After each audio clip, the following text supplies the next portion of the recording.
Curfew in 16 districts to be reimposed at 2 p.m. in areas the curfew was lifted. Curfew imposed in Colombo, Gampaha, Kalutara and Jaffna to continue until further notice. Consumer Affairs Authority has warned traders against selling goods above the maximum retail price. The US has 66,132 confirmed cases, an increase of almost 10,000 in one day.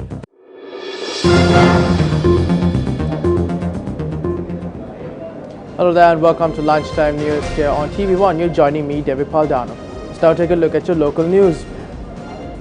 Now, the curfew situation in Colombo is as such that the police curfew that was lifted for 16 districts of the country this morning will be reimposed at 2 p.m. and not at 12 noon as announced earlier. Issuing a statement, the President's Media Division said that the curfew, which will be reimposed at 2 p.m. in these 16 districts, will be lifted at 6 a.m. on the 30th of March and will be reimposed at 2 p.m. on the same day. Meanwhile, the curfew imposed in the Puttalam, Mana, Kilinochchi, Mullaitivu and Vaunia districts will be lifted at 6 a.m. tomorrow before being reimposed at 2 p.m. The curfew in these districts will once again be lifted at 6 a.m. on the 30th of March before being reenacted at 2 p.m. on the same day. However, the curfew imposed in the Colombo, Kalutara and Gampaha and Jaffna districts will continue to be in effect until further notice. The President's Media Division noted that arrangements would be made to supply essential food items to the public without any disruptions. Now, this is how several areas and residents in those several areas in fact fulfilled their needs once the curfew was lifted. The government earlier announced that arrangements have been made for the people to purchase their goods when the curfew is lifted. Health authorities advised only one person from each household to engage in shopping and to avoid bringing children and the elderly. Meanwhile, the general public has been complaining that the prices of goods at the Manning market has risen. Chairman of the Consumer Affairs Authority, Shanta Dissanayake, arrived at the Manning market to inspect this situation.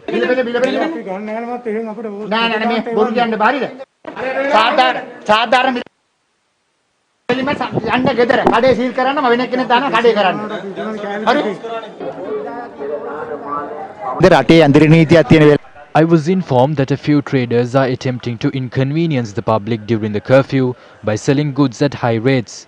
I came to the Manning market with my officials to stop this from happening. I caught a few traders who were selling goods at high rates. I informed all traders that they cannot sell goods at high rates under any circumstances, failing which strict legal action would be taken against them. Afterwards, all vendors agreed to abide by these instructions. We will stipulate a reasonable price for all goods, especially for vegetables. Vendors should sell goods only at these prices. Strict action will be taken against those who break the law. Long queues of people were seen outside banks in Anuradhapura today. Crowds gathered outside Satasa stores as well to purchase essential goods. This was the situation in Polonnaruwa this afternoon. Although long queues were seen outside stores in Kurunegala, our correspondent noted there was a shortage of dal and salmon in these shops. Residents of Medagama in Bibile fulfilled their requirements today. Long queues of people were seen at fuel stations in this manner. Residents of Kandy flocked to the town to fulfill their requirements as well. However, those who had arrived at the Kandy Municipal Central Market were not seen adhering to the instructions of health authorities. Meanwhile, traffic congestion was reported in Mathura. Residents who had arrived to purchase goods were seen abiding by the instructions of health authorities.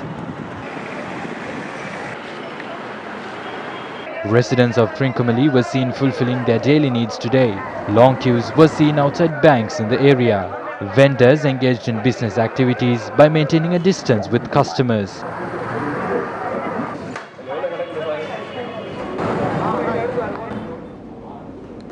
Now, the Consumer Affairs Authority has warned traders against selling goods at above, in fact, the maximum retail price. Its Director General of Consumer Affairs, Asala Bandara, said that strict legal action will be taken against traders who do not adhere to these regulations.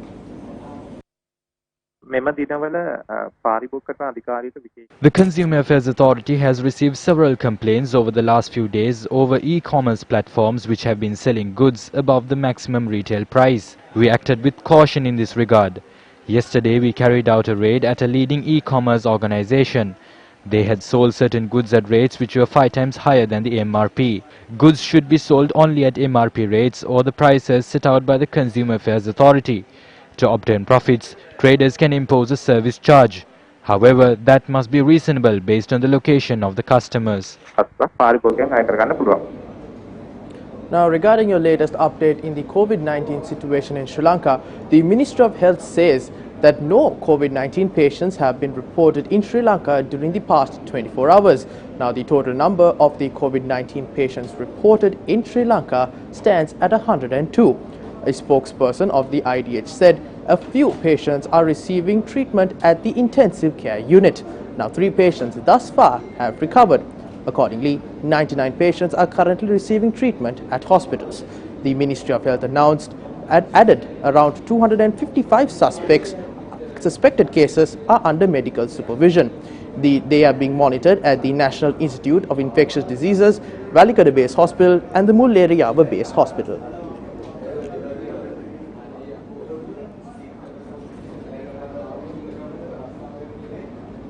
Now, shifting our attention to the international arena regarding the coronavirus pandemic, Spain's death toll from the coronavirus has surpassed the official figures from China, becoming the second highest, in fact, in the world. Now, the number of deaths rose by 738 in 24 hours, a daily record to 3,434, higher than the 683 announced in Italy. By comparison, China has officially reported 3,258 deaths, while Italy, the worst affected country, has 6,820. Madrid is the country's worst affected region, but Catalonia in the northeast has seen a rapid increase in cases. Now, the government in fact of Spain says that their deputy prime minister has tested positive for the virus. Meanwhile, the US has 66,132 confirmed cases, an increase of almost 10,000 in one day. At least 947 people with the virus have died in the US. Globally, there are 460,000 cases of the virus with more than 20,000 deaths. However, more than 110,000 people have recovered. UN Chief Antonio Guterres used a virtual news conference to roll out a $2 billion plan to help poor countries combat the coronavirus around the world. We are launching a $2 billion global humanitarian response plan to fund the fight against COVID-19 in the world's poorest countries. Coordinated by the UN's Office for the Coordination of Humanitarian Affairs, this interagency plan brings together existing appeals from the World Health Organization and other UN partners and identifies new needs as well. I've asked United Nations resident coordinators and UN country teams to support countries around the world in addressing the socio-economic implications of this pandemic and will require an adequate funding mechanism. But now we ask you to support this humanitarian response plan that is a necessity for global health security. There have been more than 435,000 confirmed cases worldwide. Europe is now the center of the global outbreak. Leaders of 9 EU countries have now called for the 27-member bloc to raise funds through a common debt instrument to tackle the pandemic.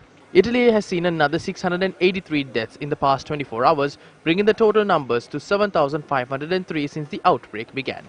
This is slightly lower than yesterday's number, and the rate of increase in new cases has now fallen for 4 days in a row. France has seen another 231 deaths in 24 hours, bringing the death toll up to 1,331. Health Agency Chief Jérôme Salom said that there has been a 12% rise in the number of people requiring life support and that the epidemic is rapidly worsening in France. Russia's President Vladimir Putin has postponed a vote on constitutional change that would allow him to stay in power because of the coronavirus concerns.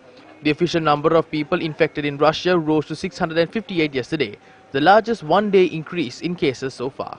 Another 28 people in England have died after testing positive for coronavirus, bringing the total number of deaths to 414.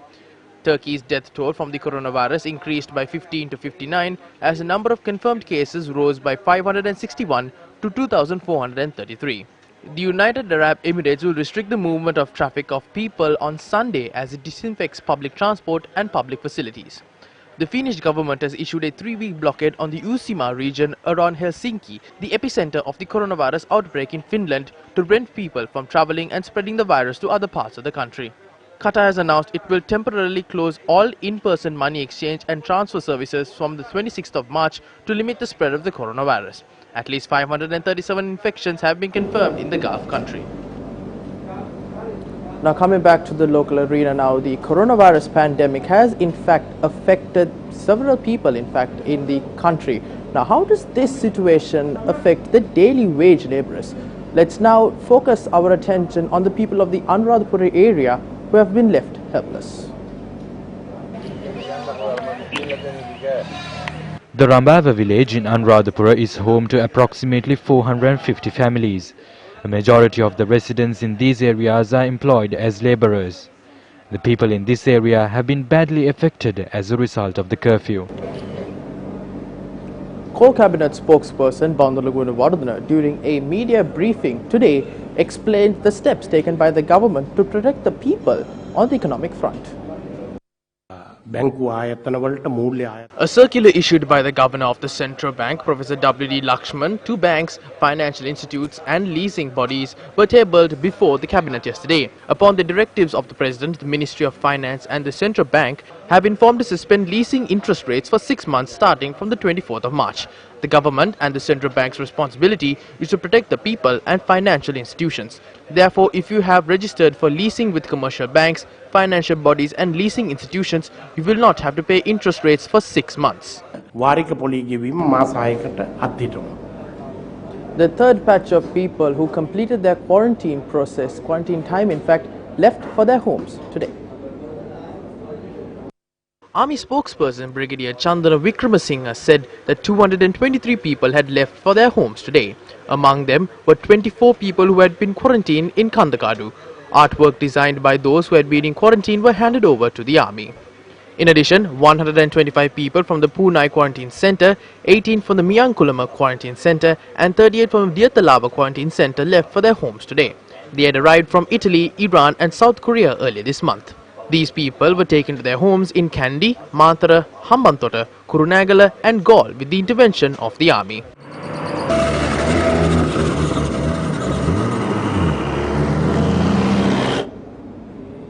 Ten acres of land was destroyed due to a fire in a forest reserve which is under the purview of the Department of Wildlife Conservation in Saliavava.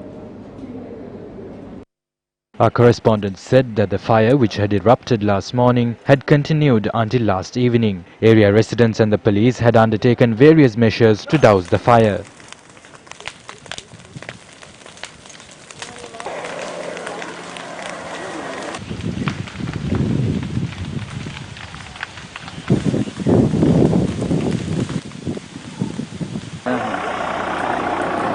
The fire had been doused at around 6 p.m. after officers attached to the army camp in Thabbowa joined the efforts to douse the fire. We would like to apologize for the mistake I made earlier. In fact, 100 acres of land was destroyed due to the fire and not 10. Now, the GUM at the initiative received many artworks that from around the country, in fact, for our initiative Negatimu Sri Lanka. Now, the competition is held under the theme Sri Lanka you would like to see emerging from the present challenges. Here are some of the artworks we received. Gammadda Negatimu Sri Lanka.